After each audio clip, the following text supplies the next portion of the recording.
Hi folks, thank you for coming along to the start of a new Talis Elevate webinar series. I'm Matt East, Learning Technologies Lead at Talis. We will be making a start in about a minute or so, just letting the rest of the attendees join. If you could just post in the, if you could just post in the questions box if you can hear me or not, but I can see that Rob, you've started posting already, and yes, it is Matt.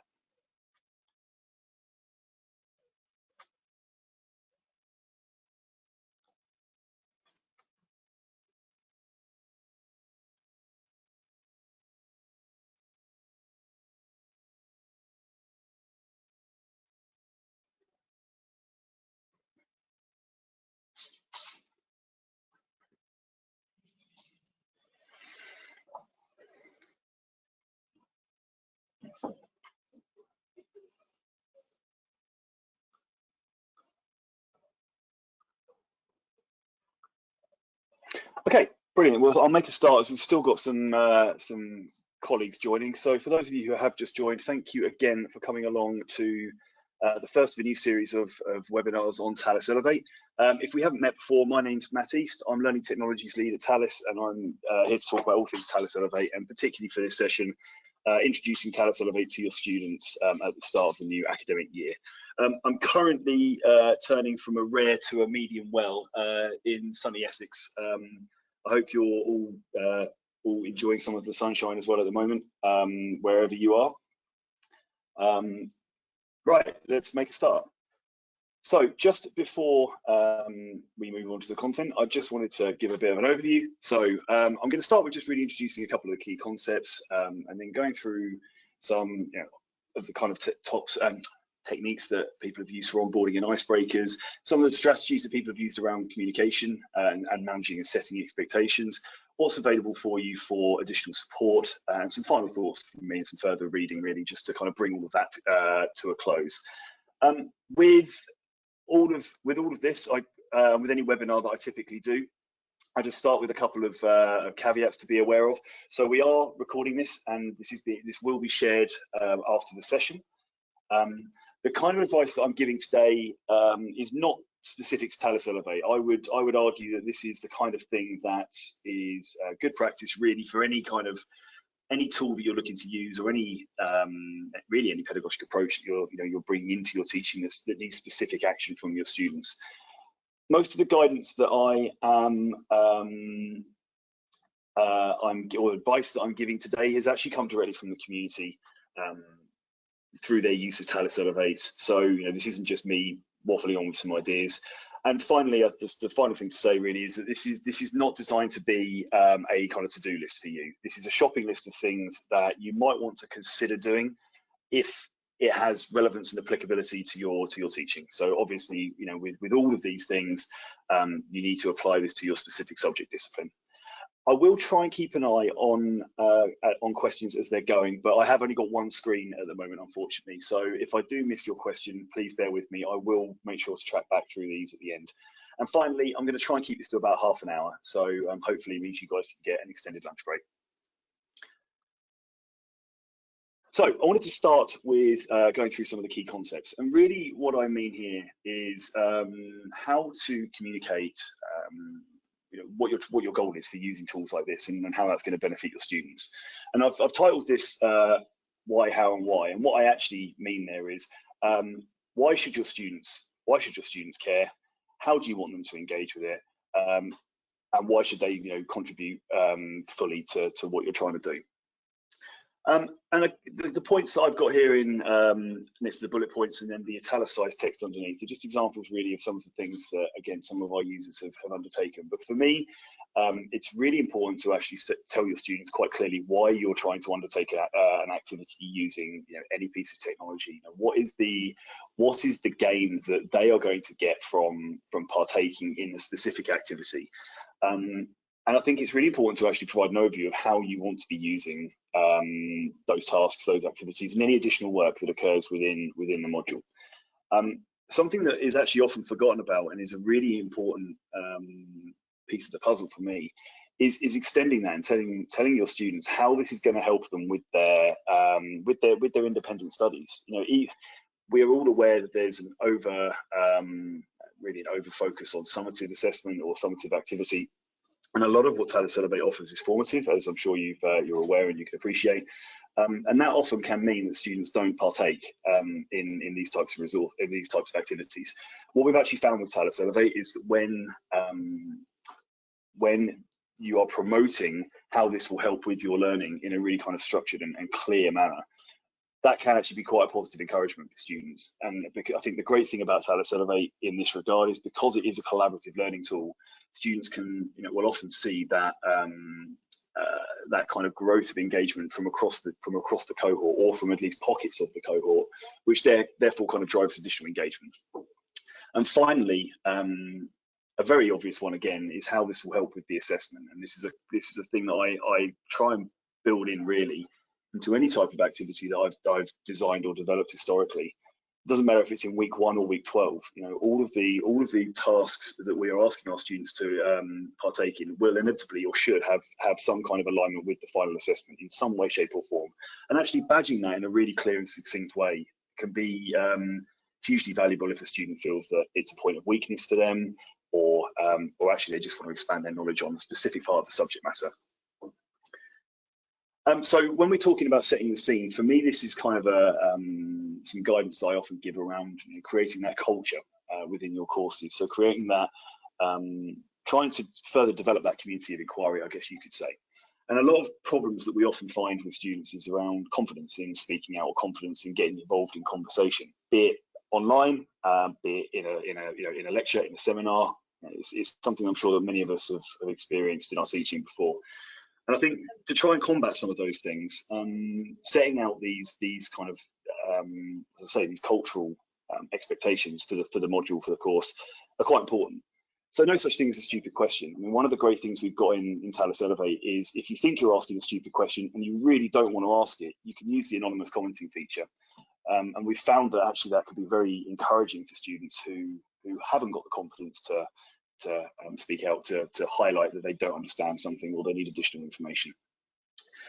This is a tool that works really well when you see students really collaborating with each other.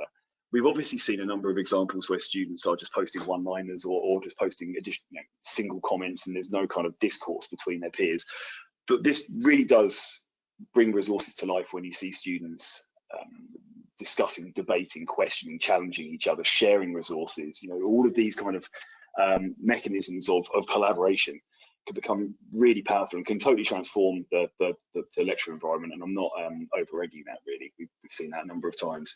But encouraging that from a starting point is really important. And actually underpinning all of that is the idea of creating a safe space. This comes back to, again, no such thing as a stupid question. This comes back as there's not necessarily a wrong answer in certain conversations you may be having, and everyone's got their opinion and a perspective on what you're discussing and debating. And I'm sure that will be very complex for many of you in this webinar today. When I talk about enabling focus adjustment to teaching, we have seen both in Talis Elevate and outside actually some real value in communicating to your students how you will change your teaching based on the conversation that's occurring, based on what you as an academic are observing. So a really simple piece of practice there is just to say to your students, I will be expecting you to engage with this resource or these resources before the seminar every week. And I will make sure that I go through and I observe all of your discussions and your contributions, and I will then adjust the teaching, either future resources or the discussion that we have in the seminar environment based on that conversation you've had, or actually the areas that students haven't picked up on. That can often be a really interesting mechanism for or a point of focus within a seminar, literally picking up on the things that students didn't pick up on. And then finally, be clear with your students on how you're going to contribute to this. And by that, simple things: are you just going to observe the commentary the students are making within resources? Are you actually going to actively reply and contribute to students? Are you going to leave them completely on their own, just so they can co-create knowledge together? Sorry. That's really important. And again, this is probably a bit of a no-brainer for you guys, but if your students are expecting you to contribute to the questions they're asking and you don't, that can create dissatisfaction, that can reduce student engagement in the activities, and it comes back to that what's the point thing. So just be really clear, just tell them at the start, in week one, how you're going to actually engage with the contributions that students are making. And I think this kind of summary of that came from Jamie Wood at Lincoln, I thought was quite a good one. This is the kind of thing that doesn't actually take a lot of effort from students, but can have a really high reward.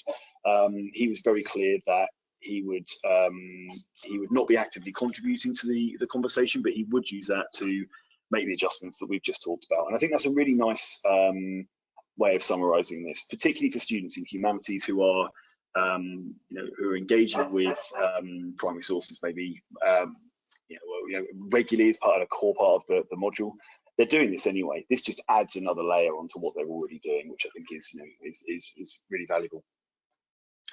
So I want to move a bit onto onboarding and icebreakers, and what I'm really talking about here is the kind of tasks you can create for your students, so that they actually fundamentally understand how the tool works. So why is this important? Well, it's important really just so the students understand how to use Talis Elevate, how to make the most use of it as well, and how to engage in a way that meets the expectations that you've set out. So a couple of things to highlight really. Number one recommendation, we all have a week one. Typically, the week one of a module is the introduction to the module, the overview of the assessment, all of those kind of things. That's a primary opportunity to be introducing the tool. And that's, again, regardless of any tool you're using, this is just generally good practice, I'd say, from my perspective. And for Talis Elevate specifically, I'd recommend you just upload a couple of resources. Those resources, and I often recommend a document that you would be using in your teaching anyway, and maybe a piece of YouTube content as well, just so that students have got a better understanding of how to engage with a different form of media, a different resource type. Sorry. But also you could actually, there's a huge array of content out there on YouTube that could be quite valuable for making the subject matter more accessible to a number of your students as well. We've had advice from a lot of our academic users who start off their activities with guided questions. So if we're taking the example of a journal article, for example, the academic would, in advance of the session they're running with their students, actually highlight text and start posing questions in a number of places throughout this kickoff resource. And that, again, is just that's just encouraging that, well, the capabilities around replying and that kind of thing. But it's just guiding the students in the right direction. The proof's in the title, really, isn't it? When you're doing these kind of onboarding activities, actually set out what you want the students to do. Literally, I want you to write a comment. I want you to reply to somebody. I want you to write a personal note. I want you to write something anonymously. Make it really clear what you want the students to do as well. And again, this is I'm sure, a very, very obvious one for many of you. I wanted to give a couple of ideas on what some people have done though for kickoffs. A common thing is around like the study guide or the assessment brief. I know that many of you won't have these kind of documents that are produced now, but if you do, it's a good thing to put in. And actually a really good kickoff activity could be just putting that into Elevate. Let's take the assignment brief in this example, and asking your students in at the very start, is there anything on here that you really think we're going to need to provide loads more information on, or do you really want to find you'd like us as the academic community to share a wide array of resources, for example? And that, again, is a really good example of how you can adjust your teaching based on the contributions that your students are making. And you'll see that as a kind of theme throughout my advice and delivery, for anything Talis Elevate related, really. We do also have a set of slides which I will share at the end of this webinar that you can take and you can customize and you can tailor, and that's always a good thing to put in. It's a mix of words, it's a mix of images, as you can imagine, and then students can really start to experiment with annotating on text and annotating on imagery as well, and that gives something that students can refer back to. I actually just mentioned this, and I will mention this again, but the concept of introducing relatable YouTube content or media content, I think, is a really valuable one. And I'm going to refer to this as creating accessible content for the subject matter in a later slide. But for me, the engaging with academic literature can be quite inaccessible for students. And if we think about the students that we have who are coming straight from A-levels, this coming academic year, they haven't actually been on campus for probably 6, 7, 8 months. They didn't even sit their A levels. So you know, the science or the art of engaging with academic study, you know, hasn't been undertaken for quite a number of months. If you're discussing something or you're trying to present some content to your students that, you know, it requires quite a high level of thought, actually, why not find something that relates to that that is in video format? And to give an example from one of our users at the University of Lincoln, Gary's teaching a module on evolutionary psychology, and you know, for a lot of students, that's something they've probably never really thought of. And actually, to get them understanding and to get them actually, you know, having a real interest and a love of that subject, he shares some videos that come from YouTube that are love letters to Richard Dawkins, who actually talks about a lot of the kind of conspiracy theories that relate to, you know, evolution. But it gives a talking point. It gives us you know, something to hang off and something to build a conversation around the subject matter with the students. And I'm a really big fan of that. And I think anything that we can do to get students infused with the subject and really loving and showing a keen interest in that, you know, is absolutely worth doing. And that kind of links to the final point here around getting, you know, something to get your students thinking. And to give another example from one of our users, Dr. Wendy Garnham at the University of Sussex, when she introduced this to her students, she actually did this in a live lecture. She asked the students to start synchronously commenting on an open educational resource that she'd found, and at that point she could use the time to correct any issues that students were having. Now, I appreciate that, you know, it's depending on your institution policy for the coming year. You may not be doing a large live lecture environment. I'm sure you'll be doing something like that through Teams or something like that. And you know, similar can apply, but obviously we can't as easily offer the hand-holding that we'd be able to in a physical environment. For the coming term, one thing you might want to consider is giving students an icebreaker that lasts, for example, 4 days, even a week, just so they've got an opportunity to have a go. You can monitor the feedback if there's any issues and support students as and when. Okay, I'm going to move on to communication and expectations, and really this is just about setting those goals for students within Talis Elevate again. So I'm going to primarily focus on advice in the community, and again, a lot of this is repetition from previous slides. But guided questions can be very valuable. You know, scaffolding any kind of activity and conversation, particularly in the early weeks, can be very helpful at getting students engaged. You have a number of mechanisms for outlining what you want your students to actually do. You could do that in your VLE when you're uploading the resource directly. You could also add some guidance to students within at the point of upload. When you upload resources into Talis Elevate, you have an area called the description area, and that is available from the top of every resource that students access. And again, I'm giving you some examples here of the kind of things you might want to consider doing to be really clear and succinct with your students. Around being explicit on your expectations and desires, this is just making sure that students are aware of actually what you want. You know, if you're asking students to comment with alternative resources, you know, sharing a difference in opinion on the subject matter you're presenting to your students, ask them to, you know, ensure that they're practicing their information literacy skills and they're citing using Harvard or APA or a Scholar or you know, whatever you're using. If you're asking students to be really critical and you know, search for the nuance in papers, articles, or media you're presenting to them, make sure you're really clear about that. Again, I apologise for saying things that are probably really obvious to you, but actually, you know, these are things that I've seen many people often forget.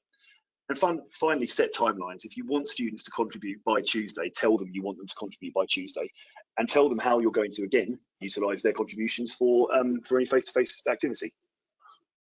And a few other things that I'll just mention, and you will have seen this in our training sessions if you've recently attended them. But please don't feel the need to elevate everything. You can have too much of a good thing. And whilst we've seen significant value and opportunity, and you know, we've seen really exciting things occur within Talis Elevate. You know, for a number of our academics who are using this. We've also seen people who have uploaded, you know, 120, 130, 140 resources into Talis Elevate, and then wonder why their students don't contribute, don't ask questions, because there's just too much. There's just far too much stuff. I've found real success when you're using Talis Elevate for a couple of activities a week. That could be a weekly, reading, a weekly watching, a specific activity you want to do in a seminar, that kind of thing. If you're interested in the data and you want to use Talis Elevate for the analytical insight primarily that is provided, you can upload everything, but again, just badge the resources you want students to actively annotate in a class setting within, just so they know what's expected and where it's not expected. And finally, I'd really try to encourage students to make use of the private note-taking. We've done a bunch of surveys and interviews with members of the student community over the last academic year.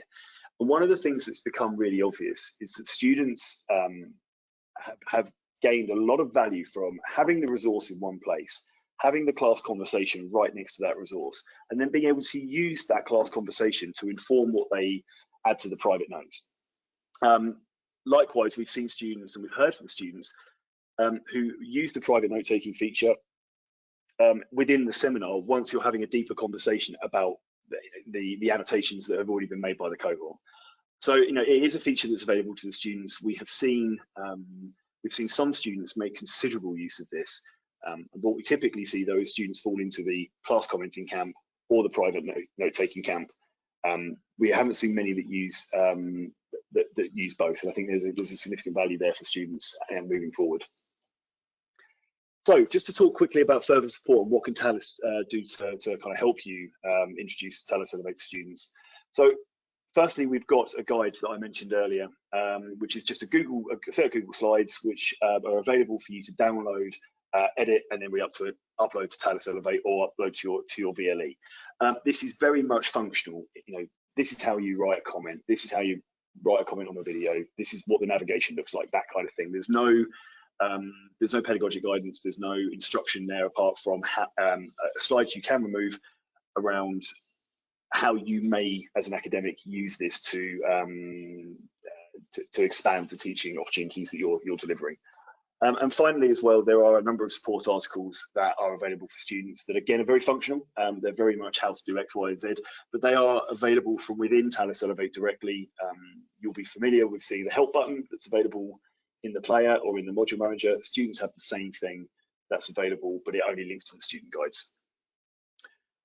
I said earlier on at the start that this wasn't going to be a to-do list of things to run through sequentially, but actually I thought that some of you may want some of kind of Matt's final thoughts on this. So if I was going to try and summarize the things to do, introduce the tool in week 1, outlining really clearly how you want the students to use it and how you want students to contribute within specific activities and for their own independent study. Be really explicit with your students on how you're going to adjust your teaching and also the content based on contributions. That doesn't necessarily rely on student annotations. You can observe the engagement with resources using the analytics. And we have had examples of academics who effectively A/B test their students' content preference. By that I mean upload a video, upload a document on the same subject matter, and track the level of engagement over a few weeks, and then feedback to your students on what you've observed and what you are proposing to change. We've had some really positive feedback from academics on that level of data and what it's enabled. We've talked about icebreakers, and I've given you some examples, and really to enable a lot of that stuff to happen, we do need to really stress that we're all in this together, and there is no such thing as a stupid question. And as I mentioned on the previous slide, be aware of overkill. You can have too much of a good thing, and be focused, be targeted, and you'll find that students are, I'd like to think, more likely to engage. So I thought actually, because this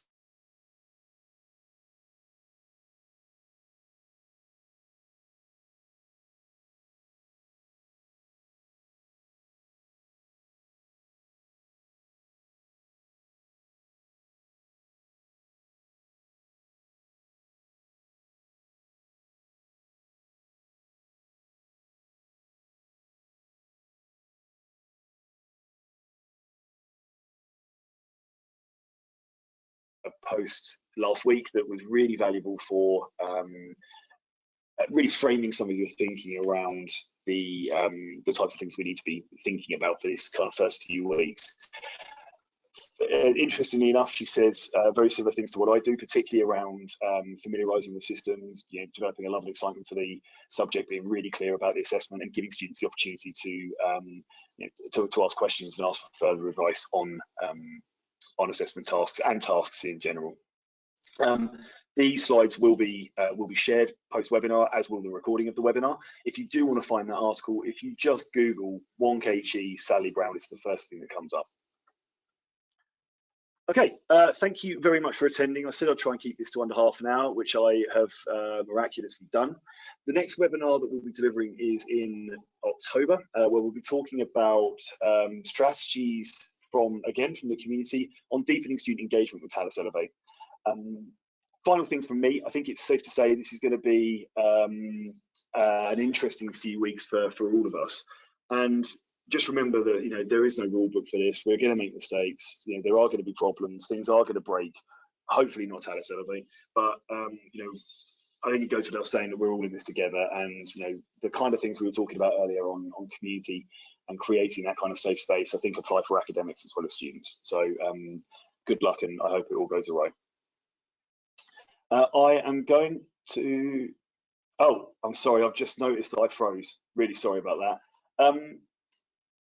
I will stick around for a couple more questions if anyone's got any. I can see that Cassian and Alex have hit the question mark icon at some point. If you have got anything to add, then please comment away. Otherwise, you've reclaimed 30 minutes of your life. Congratulations.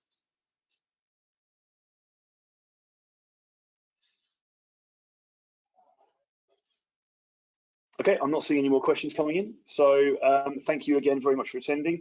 These will be emailed to you, and you'll have the whole content. And there was a question from Katrina. So yeah, no problem. And yes, you can access the PowerPoint and student guide. They're available from within the, if you hit the help button in Talis Elevate and you type in student guide, then you can access there. Brilliant, thank you very much, folks. And if you've got any, if I've missed any questions, then please feel free to email me at matt.east@talis.com. Thank you.